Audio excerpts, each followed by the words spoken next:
What's up, y'all? Erroneous here, back with another Godforge video, and I want to go over stage 120 for the Cavern of Chaos and how to defeat this specific boss, the Golden Guardian. So I'm going to be going over the ins and outs of what you need to do in order to beat this guy. I know he's very challenging, and a lot of people get stuck on this boss, so I'm going to be going over the entirety and the champions that I utilize, or the heroes that I utilize, in order to defeat this guy quickly and efficiently. Let's get into it. So this is just the ending of the battle. I'm not going to go over the entire fight from start to finish because it's long and monotonous, but as you can see, I'm looking at the different abilities of the boss and making sure that I'm choosing the right abilities and constantly utilizing my ultimates to stay alive and keeping that divinity down. Alright, y'all, so there you have it. I was able to beat floor 120 boss. It is a challenging boss stage. However, you can beat it as long as you have initiative down heroes, so it's not too bad once you can get the mechanics down. So Caverns of Chaos is definitely a floor that a lot of people get stuck at. I myself was stuck at it, but I did a lot of grinding in order to upgrade my heroes to the point where I can beat it with pretty much no problem. There was a couple times where it was close. Now I only got a epic reward here. I ended up getting 387,000 gold, a bunch of more energy and experience points. That's what the blue bottle is, as well as this Thunderbolt Staff Spear here, which is nice because it's a single target attack, inflicts additional 5% enemy max HP damage. That's amazing against bosses, but it is 80% less effective against bosses. So it's going to be strong either way. I think it's going to be pretty good for any hero that you want to put him on, but I would recommend putting it on an AoE A1 hero. So someone like this right here, who I have Hercules, and I maxed him out. Now Heimdall and Hercules are very strong here. Do you need Heimdall? It's going to be not necessary, but is very helpful to have him. If not, I would have gone with another hero that could help as either a defender or someone who could maybe place counterattacks or initiative down. That's the main goal of this boss, is initiative down. So I'm gonna go over this boss really quickly. The Golden Guardian, why is he so annoying? Well, his initiative gains, once he uses his ultimate, you're dead. That's why he's so powerful. On his basic ability, Midas Touch, just the Midas Touch, attacks all enemies, places attack down level 3, which does say decreases the attack stat by your heroes by 60%, and it happens on Slayers and Brawlers. And then places defense down 3, which is going to be right here. Let's see if I can scroll through. 60% defense down stat on all of your heroes. If you get that and he attacks you, you're going to have a couple of your heroes possibly get wiped, so just be careful. He places that on defenders and invokers.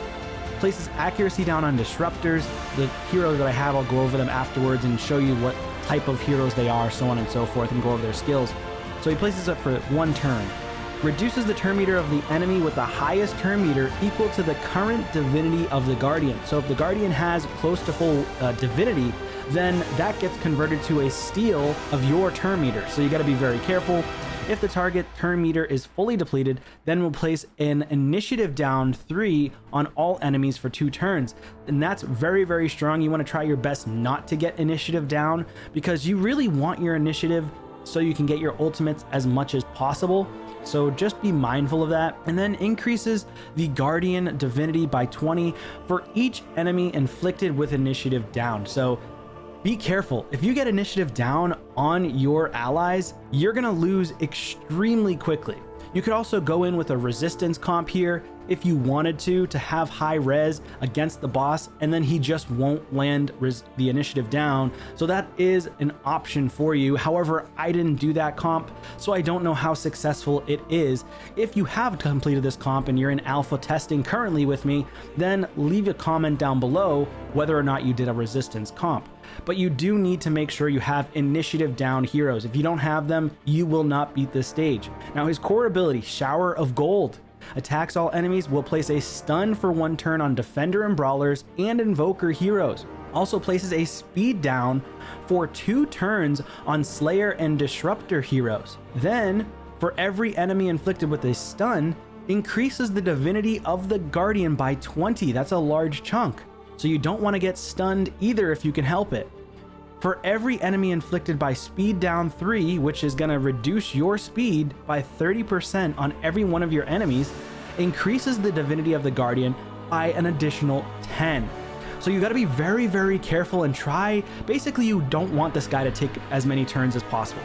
So he could take a few turns, great, but you don't want him to keep taking turns. The more turns he takes, the more likely it is he'll get to his ultimate ability, because his divinity will be stacking. It's that little circular bar that fills up almost like water in a little jar or jug.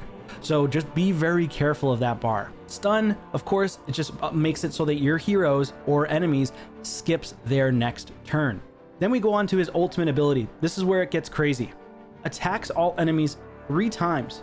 If the Guardian's HP is above 1%, that's it, just 1%, instantly defeats all enemies, ignoring Ward, Immortal, Barrier, Shield, Radiance, Intercept, pretty much every single buff in the game. If there is at least 1 enemy remaining, the Guardian's form will be destroyed. So how could this work? There are heroes in this game, or that will be coming into the game, that allows your hero to die and then revives afterwards all your allies or themselves. So if for example, the way that you could easily cheese this, if you want to get past this ultimate ability and you have a hero that can revive your allies after everybody dies, what you want to do is you want to have a dog that ends up dying, because most likely the dog that you have is the one that's going to die first, because he has the least amount of survivability out of the bunch, and he's the one that places the initiative down to begin with. So the dog ends up potentially dying, but he's on 1% HP, but he dies first. So maybe the dog dies a little bit later into the match, then your entire team gets hit with the ultimate, your team dies, the healer or the reviver ends up reviving the dog, because the dog does not have a block revive on them yet, because they didn't get killed by the ultimate, they got killed by a core ability or a basic ability. Dog comes back to life, hits the boss that's on 1 HP, maybe once or twice, and boom, you win the match. So I've never seen that happen. I personally don't have the heroes to make that happen, but that's another potential way that you can beat this boss, no problem. The next one is his passive.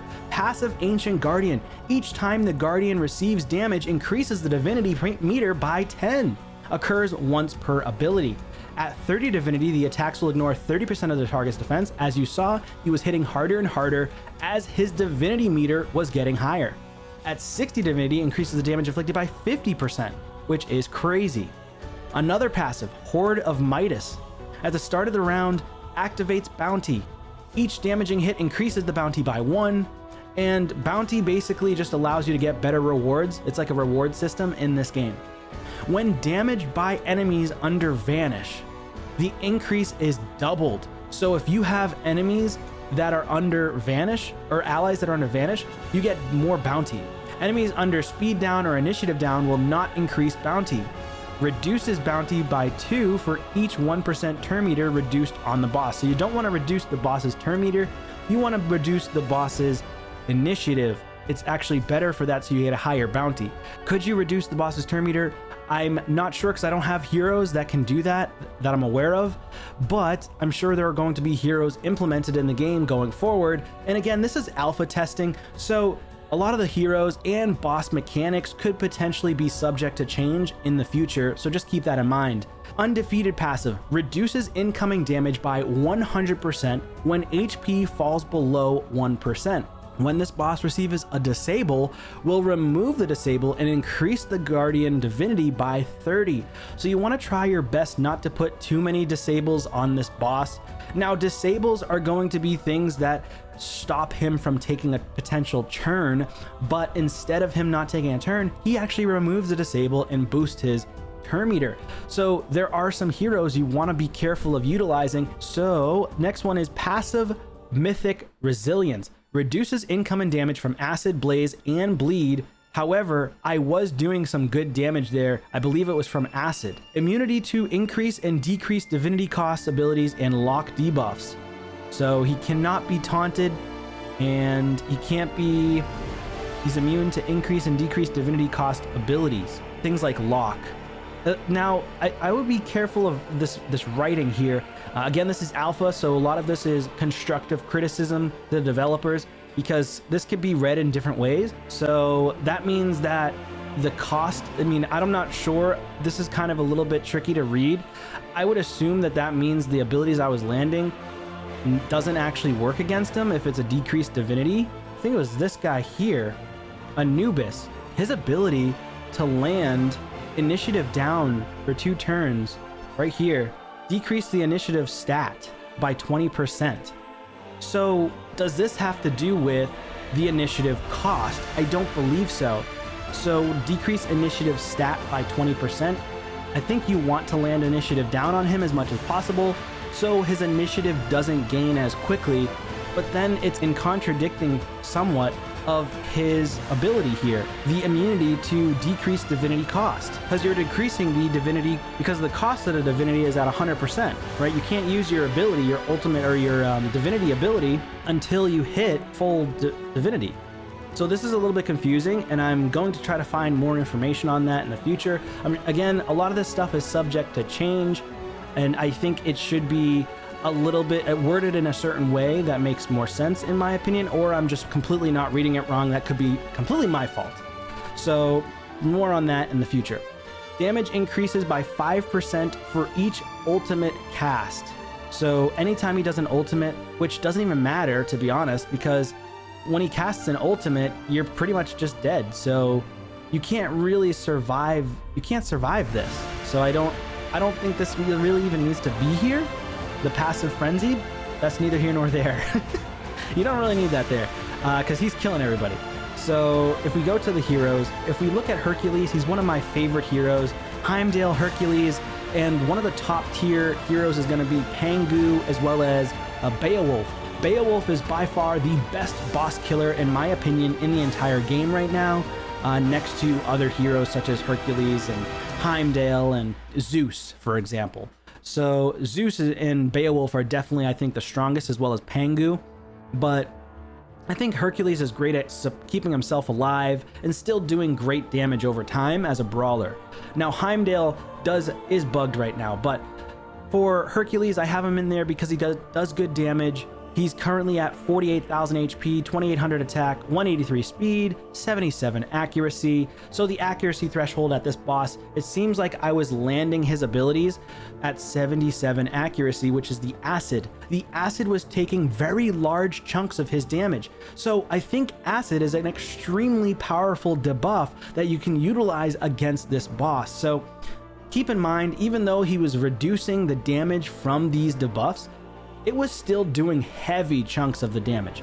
So Heimdall is a defender, he's a strength champion or hero, and he's going to be the one that helps protect all the allies. So he places big shields, counterattacks, and does some pretty decent AoE damage and single target damage as well, with an aura of 30% defense in all battles. So putting him in the lead is going to help you survive a lot longer. That's why I had him in the lead. You can still get killed under his shields. I think they're going to need to do some adjustments to shields that can stack forever. So there's barrier and there's shield. Barrier is like a second form of shield, which is blue, and the regular shield is white. And you can tell the difference as you saw in the video when I was fighting the boss. So barriers, I think, are overpowered in this game, and I think they should nerf that as of now. But I'll get into a longer detail video about nerfing barrier. The next hero, I did not use Loki, did not use Musashi, did not use Mordred, but I did use the Hound of Duet. Extremely powerful here. He is a cunning hero for the affinity type, which is green. I will go over another video on the affinities. He's a defender type, another person who helps protect their team, and he's from the Chaos Unity. So his abilities, why he's so strong, is this A1 basic. So attacks one enemy 2 times, each hit 25% chance to steal 10% divinity, and if Jackal or Anubis are on the team, which I had Anubis, and just a minor change that they're going to have to do for this basic is they spelled the wrong, but that's just a minor thing. They each have 50% chance to join the attack. And so when Anubis joins the attack and utilizes his ability, he can get a chance to place Despair.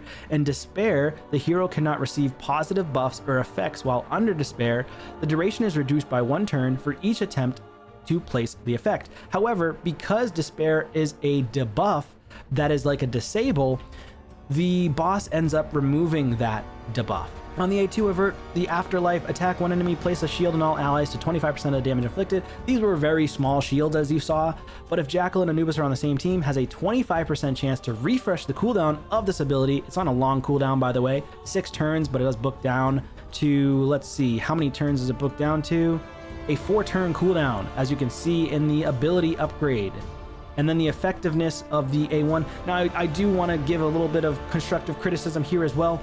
I can't really see the levels of this ability. I think they need to brighten it up a little bit more so you can actually see, because it's in gray. I think once you level it up, you can see it more, but I would like to see this a little bit better because there's so much brightness going on behind here. And then this is so dark, so it's blurring my vision a bit. Like I said, that's very, very good to know about this ability. It goes down to a 4-turn cooldown. And then in terms of the Grave Guardian, Retaliate on this hero, that's so strong because he's putting Retaliate on himself whenever he's attacked by the boss. He can remove or reduce his divinity. So you want to make sure you're reducing divinity as much as possible. And I was constantly doing that. So you want to make sure that this hero is extremely fast and have accuracy. You really just need accuracy and speed on this guy, and then survivability stats next. He doesn't have to have the most damage on the team, but if you can get damage, that's going to be more beneficial. But again, this is alpha. This is not the actual game yet, but this is alpha testing, so things are subject to change in the future. The next hero we have, so that was 1, 2, 3. We have our 4th hero, which was Anubis, also green affinity, cunning. He's a brawler, which means that he's going to have some damage. So brawler here, 30% defense in all battles. His ability scales on HP, max HP, and attack percent. This one here attacks all enemies, 75% chance to place a corrupt, which is the unit that placed this debuff steals any buffs received. Duration reduced when triggered. And then this one, decrease initiative stat by 20%. This is his bread and butter skill. He does abilities based on max HP, so he's actually very strong against bosses. So you want to build this guy as quickly as you can. He's going to be great for long-term boss fights. So this guy is insane. So definitely build Anubis if you ever get him in the future. Again, things are subject to change. So I hope they don't change this guy. I don't think he's broken. I think he's very strong. The part that's broken is the barrier being able to stack on itself infinitely. I don't like that part about it, but hey, that's neither here nor there. Maybe they will be changing that in the future. All right, so we have the passive here, Weigh the Scales. When a hero is defeated, increases this hero's turn meter by 20%. So you want him to utilize the initiative down and corrupt as much as possible. And he just does good damage. Not crazy, but he does good damage. So last hero is the one that was keeping everybody alive to make sure we don't die, was Emoteep, one of the best epic healers in the game. He's phenomenal. Build this guy. He's Wisdom Blue affinity, and he is an invoker. And invokers help strengthen your team as well as empower your allies, and they focus on healing and enabling your team to increase potential or potency in the battles. So with him, he has a reflect on this hero, and a reflect buff helps reflect the next non-resisted debuff received. So if it's unresistible, the duration reduced when triggered. So he'll reflect all debuffs essentially. It's pretty insane. Then he heals all allies by 25% of their max HP and places Stalwart on them and Sharpen. Stalwart, it makes it so that the hero is immune to disables, which is busted in my opinion. It's absolutely insane. And it's for 2 turns. I think it's a little broken for a epic champion. Maybe change this to 1 turn Stalwart. I think this is a little bit busted. Then Sharpen raises the crit damage stat and strong hit abilities to 5%. That's not bad. So by 5% is very strong. Then on his ultimate, he places Radiance 2, which reduces and reflects 20% of the attack damage. So he's reducing our team from getting damage by 20%, as well as reflecting the damage back to the enemy 20% of that attack. I don't know if it always works though. So there's a little bit of a bug. Gain 25 divinity when a buff on an ally expires. So he's constantly gaining a divinity over and over and over. It's insane.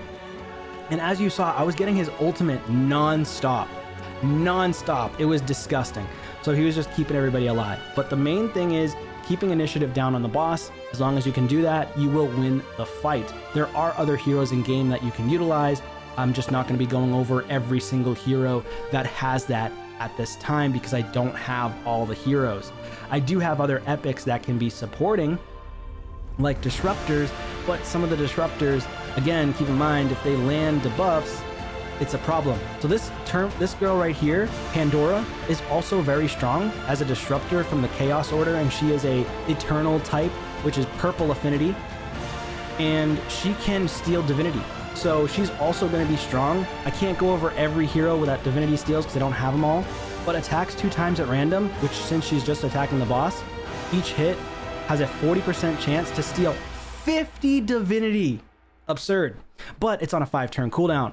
And it goes from 5-turn, I believe, to 3-turn, if I'm not mistaken. Yes, to a 3-turn. So this is strong, but it's not as strong as the dog using his basic ability every single time. If you partner her with the dog and you don't have Anubis, then you utilize her instead of Anubis, and she can be extremely powerful. She might even potentially be better than Anubis if she can keep on placing this ability, Turmoil Cascade. So you build her super fast and make sure that she can use the A2 ability as much as possible, and she can steal a random buff and has a chance to transfer a debuff on this hero when attacking enemies. So she gets debuffs, she can transfer them back, and places disables. Attacks on enemies, 75% chance to place a random disable, which is every single disable in the game.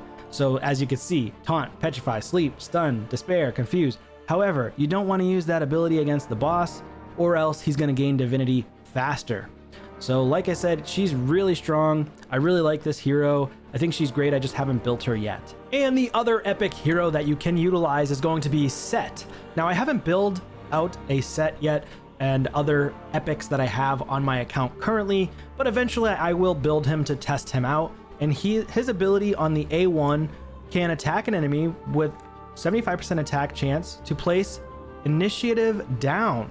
Okay, so initiative down decreases initiative by 10%. So very, very helpful there. So you can also utilize this guy instead of Anubis if for some reason you don't have Anubis, but you have this guy. He also attacks an enemy, 50% chance to steal a random buff, but I guess that's not super impactful against that boss.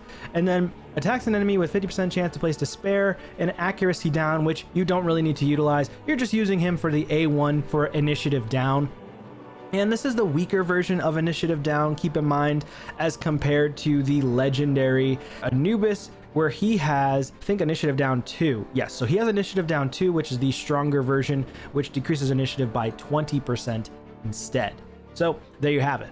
Anyways, that's gonna be it for this one, y'all.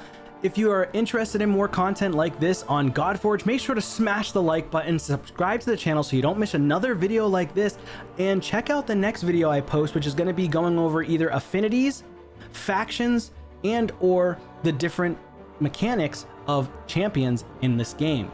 Thanks again for watching, and take care.